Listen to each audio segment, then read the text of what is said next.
हाँ, तो जो अभी नेक्स्ट टॉपिक है वो है एप्लीकेशन ऑफ बायट-सेवर्ट लॉ। इसका एक पार्ट जो है, एक एप्लीकेशन जो है वो हो गया था, कौन सा, स्ट्रेट वायर के कारण जो मैग्नेटिक फील्ड डेवलप होता था। अभी जो है सर्कुलर वायर के कारण जो मैग्नेटिक फील्ड डेवलप होता है, उसके कारण आपको चुंबकीय क्षेत्र निकालना है। तो देखिए, पहले फिगर ड्रॉ कर देते हैं।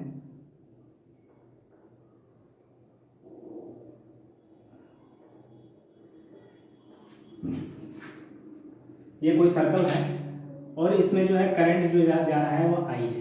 कितना है? आई। अब जो है इसके सेंटर से कुछ डिस्टेंस मान लेते हैं, एक्स पर पॉइंट जो है वो पी है, और इस पॉइंट पर हमको क्या निकालना है, तो चुंबकीय क्षेत्र का वैल्यू निकालना है कि कितना होगा। ये जो पॉइंट है वो इंक्रीज करेगा, डिक्रीज करेगा। फाइनली अगर सेंटर पर पूछा जाए तो इसका वैल्यू क्या हो जाएगा? 0 हो जाएगा। तो इसको समझने के लिए सबसे पहले छोटा सा स्ट्रिप लीजिए। कहाँ पे? वो स्ट्रिप जो है वो ऐसा लीजिए कि इस पॉइंट पर, किस पॉइंट पर, डीएल का एक छोटा सा स्ट्रिप लीजिए और इस स्ट्रिप से और इस पी पॉइंट को क्या कीजिए, मिलाइए। पी पॉइंट को मिलाइए। यहाँ पर भी छोटा सा डीएल स्ट्रिप लीजिए और पुनः फिर से इसको मिलाइए। ये जो है पॉइंट पी है, लेकिन इस पी पॉइंट पर दो डायरेक्शन में मैग्नेटिक फील्ड आएगी। एक तो मान लेते हैं कि अगर ये कुछ थीटा है तो ये भी थीटा रहेगा। क्यों? क्योंकि ये जो डीएल लेंथ है वो समान सिमेट्रिकल है, सेंटर से सिमेट्रिकल है, तो एंगल भी ट्रेस करेगा वो सिमेट्रिकल रहेगा। अगर ये जो है रेडियस जो है वो आर है, ये भी जो होगा वो भी आर होगा। ये जो है 90 डिग्री। तो पी पॉइंट पे अगर हमको निकालना है क्या, चुंबकीय क्षेत्र का वैल्यू निकालना है, तो सबसे पहले इसके दो कंपोनेंट बनेंगे। कौन कौन से? देखिए, इसके कारण जो है अगर मान लेते हैं कि ये परपेंडिकुलर ऐसे लाइन ड्रॉ कर देते हैं, तो इसके कारण अगर डीबी इधर गया, फिर इसके भी कारण इधर गए डीबी, तो इसके कारण जो है दो तरह के आपको, दो कंपोनेंट में आपको क्षेत्र ब्रेक होंगे। कौन कौन से कंपोनेंट होंगे?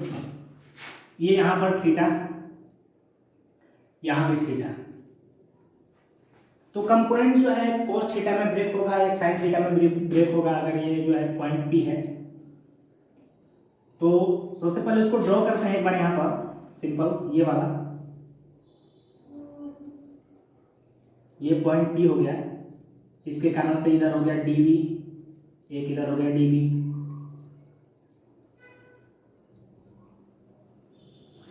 तो इसके दो कंपोनेंट आएंगे। कौन कौन से? ये एक थीटा है, ये भी एक थीटा है। तो 11वीं क्लास में आपको वेक्टर का कंपोनेंट जो बेसिक फिजिक्स के तौर पे बताया जाता है, इसके जो कंपोनेंट होते हैं दो होते हैं। कौन कौन से? एक डीबी कोस थीटा, एक डीबी साइन थीटा। तो कौन से कोस थीटा का कंपोनेंट होगा, तो आपको सबसे पहले ये देखना है कि किससे एंगल थीटा बना है। तो जो थीटा जिससे बनेगा वो डीबी कोस थीटा का कंपोनेंट होगा, और ये भी हो जाएगा डीबी कोस थीटा। तो इसका कंपोनेंट ऊपर, इसका कंपोनेंट नीचे, लेकिन इधर दो कंपोनेंट आएंगे। एक तो इसका कंपोनेंट आएगा ये क्या, डीबी साइन थीटा, और एक इसका भी कंपोनेंट आएगा डीबी साइन थीटा। तो फाइनली अक्ष के लंबवत जो होगा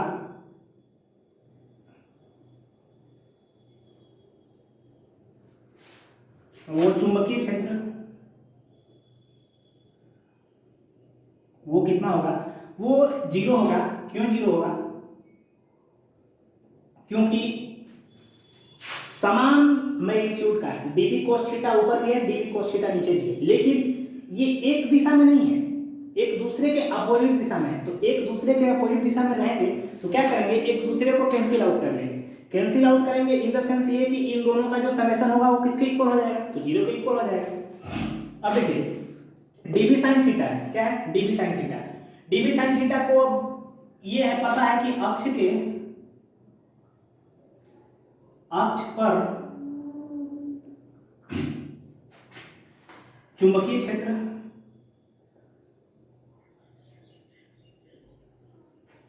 दोनों के कारण होगा, परपेंडिकुलर और इसके पैरेलल के कारण। लेकिन परपेंडिकुलर वाला तो कैंसिल हो गया, तो कंसीडरेशन में कौन आएगा, तो इसके पैरेलल वाला कंपोनेंट आएगा कंसीडरेशन में, क्योंकि परपेंडिकुलर वाला तो कंपोनेंट कैंसिल हो गया।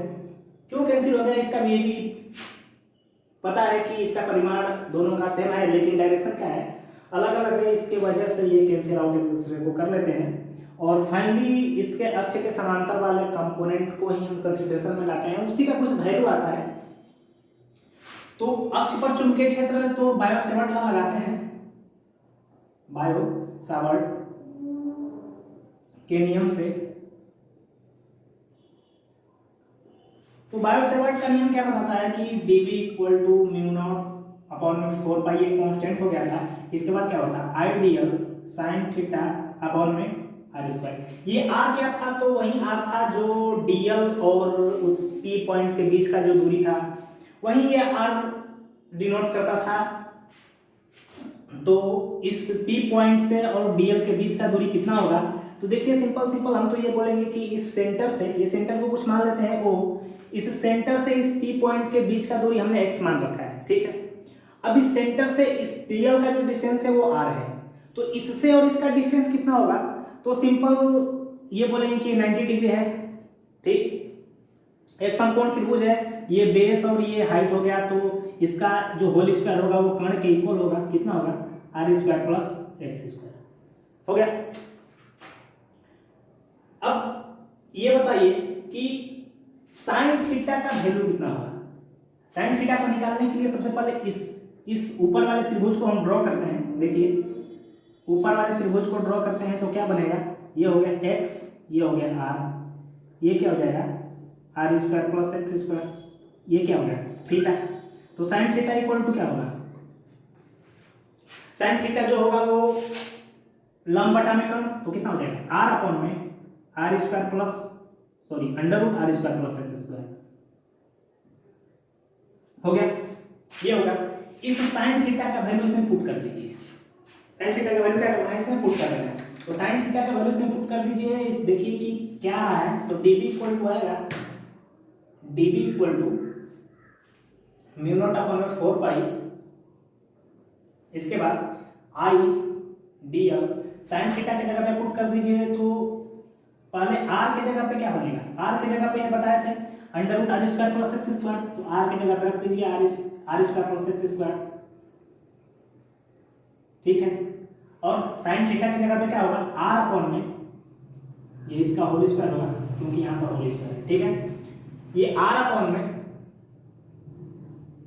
Under root r square plus x square होगा। अब एक बार ये बोलिए कि ये अंडर रूट में है, फिर से इसका स्क्वायर करना है, तो अंडर रूट तो कैंसिल हो जाएगा, बचेगा क्या, इसका पावर 1 हो जाएगा, इसका पावर 1/2 हो जाएगा। तो आगे से इसका अलजेब्रिक कैलकुलेशन है, आगे से करते हैं। और dv इक्वल टू हो जाएगा कितना, म्यू नॉट अपॉन में 4 पाई, ये हो गया i dl अपॉन में इसका तो r square plus x square होगा, ये हो जाएगा r square plus x square का पावर 1/2, ये आर ऊपर बचेगा।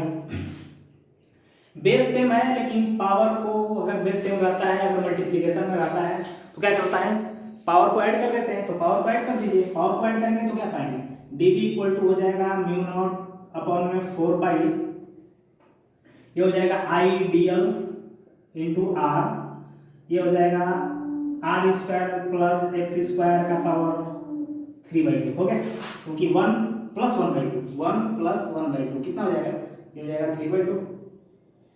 तो इसको ऐड कर दीजिए, ये वाला इक्वेशन आ जाएगा। अब थोड़ा सा हमको ये बताइए कि dl स्मॉल dl का समेशन कितना होगा, स्मॉल dl लेंथ का समेशन कितना होगा। स्मॉल dl लेंथ का मतलब अगर पहले एप्लीकेशन के डेरिवेशन को आप अच्छे से देखे होंगे तो उसमें भी स्मॉल लेंथ को जोड़ करके उसके टोटल लेंथ के इक्वल कर देते थे, लेकिन इसमें स्मॉल लेंथ को जोड़ करके किसके इक्वल करेंगे, किसके इक्वल करेंगे, तो सरकमफ्रेंस के इक्वल करेंगे। क्यों, क्योंकि अगर मान लीजिए कि अगर ये कोई सर्कल है तो छोटा लेंथ जो है जोड़ करके क्या बनाएगा, अरे सरकमफ्रेंस बनाएगा, सरकमफ्रेंस के लेंथ के इक्वल होगा। तो ये dl जो होगा स्मॉल को जोड़कर क्या बनाएगा, तो 2 पाई r बनाएगा। तो यहां पर आगे ऊपर लिख देते हैं क्या, कि माना कि या फिर यदि कुल चुंबकीय क्षेत्र B हो तो कुल चुंबकीय क्षेत्र जो होगा P पॉइंट पे अगर B है, इसका मतलब इंटीग्रेशन जो dl का होगा वो क्या होगा, 2πr होगा। क्योंकि स्मॉल जो समेशन होगा किसका, तो dl लेंथ का वो किसके इक्वल आएगा, 2πr के इक्वल आएगा। तो अगर b equal to mu naught upon में 4 इस dl स्मॉल dl को अगर सम करेंगे तो उसका चुंबकीय क्षेत्र B आ रहा है। B का मतलब कि कोई भी पार्टिकुलर चीज आ रहा है तो समेशन टोटल लेंथ का कितना होगा, तो 2πr होगा। तो म्यू नॉट अपॉन में 4 I into r into dl को समेशन करेंगे तो क्या होगा, समेशन ऑफ dl, या इस तरह कर देते हैं, इंटीग्रेशन करें या समेशन करें। तो समेशन छोटे छोटे लेंथ को समेशन करते करते क्या लाएंगे आप, dl लाएंगे, सॉरी 2πr लाएंगे। इस dl को इसमें पुट कर दीजिए, इसको रफ कर देते हैं, r square plus x square का 3/2 ये हो जाएगा r square plus x square का पावर 3/2।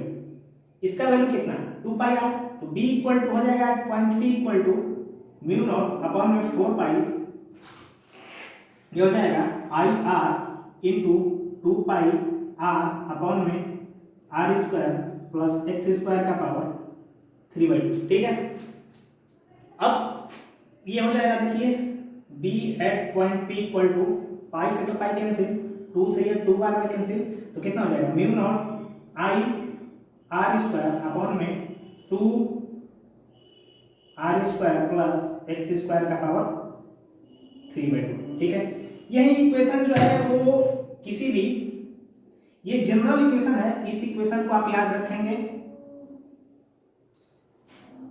कि अगर किसी सर्कुलर वायर के कारण किसी पॉइंट पे आपको निकालना है चुंबकीय क्षेत्र का वैल्यू, मैग्नेटिक फील्ड का वैल्यू निकालना है, तो ये वाला इक्वेशन आपको काम करके देगा। और इसके कारण से हम किसी सर्कुलर वायर के कारण सेंटर पर भी क्या निकाल सकते हैं, आप मैग्नेटिक फील्ड निकाल सकते हैं। जैसे कि अगर मान लेते हैं कि हमको इस सेंटर पर निकालना हुआ, अगर इसमें I है और इसका जो त्रिज्या है वो r हो गया, रेडियस r हो गया। अगर इस सेंटर पर हमको चाहिए मैग्नेटिक फील्ड का वैल्यू, तो क्या करना पड़ेगा, इस x का वैल्यू 0 कर देंगे। 0 करेंगे तो ये P पॉइंट कहाँ पे शिफ्ट कर जाएगा, सेंटर पे शिफ्ट कर जाएगा। अरे अगर हम x का वैल्यू बढ़ाएंगे तो सेंटर से दूर चला जाएगा, अगर x का वैल्यू अगर कम कर देंगे तो कहाँ चला जाएगा, सेंटर पर चला जाएगा। तो सेंटर पर चला जाएगा, इसका मतलब नोट करके लिख देते हैं, नोट करके लिख देते हैं NOT,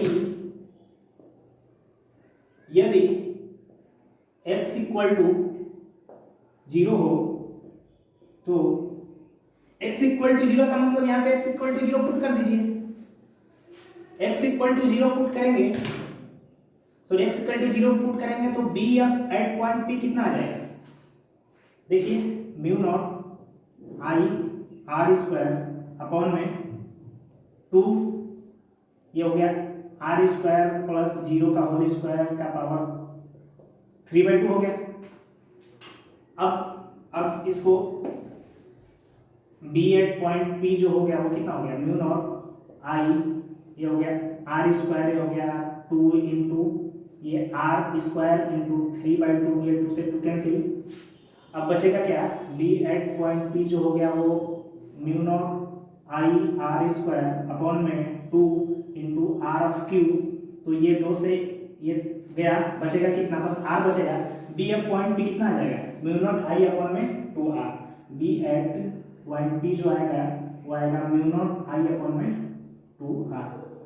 ठीक है, तो किसी सर्किल के कारण उसके सेंटर पर जो होगा चुंबकीय क्षेत्र मैग्नेटिक फील्ड का जो वैल्यू होगा वो कितना होगा, म्यू नॉट I अपॉन में 2r। ठीक है, तो इस एप्लीकेशन के बाद जो है क्वेश्चंस आएंगे। अब ये जो क्वेश्चंस रहेंगे वो पहले तो फर्स्ट एप्लीकेशन और सेकंड एप्लीकेशन को मिक्स करके रहेंगे। कुछ क्वेश्चन ऐसे भी रहेंगे जिसमें थोड़ा बहुत सा आपको कंसेप्ट डेवलप होंगे, जिसके कारण आप इसका वैल्यू निकाल सकते हैं। तो आज इतना ही, इसके बाद अगले लेक्चर में जो होगा वो न्यूमेरिकल्स रहेंगे, और न्यूमेरिकल्स जो रहेंगे दोनों एप्लीकेशन पर बेस्ट रहेंगे और आप उसको ट्राई करेंगे।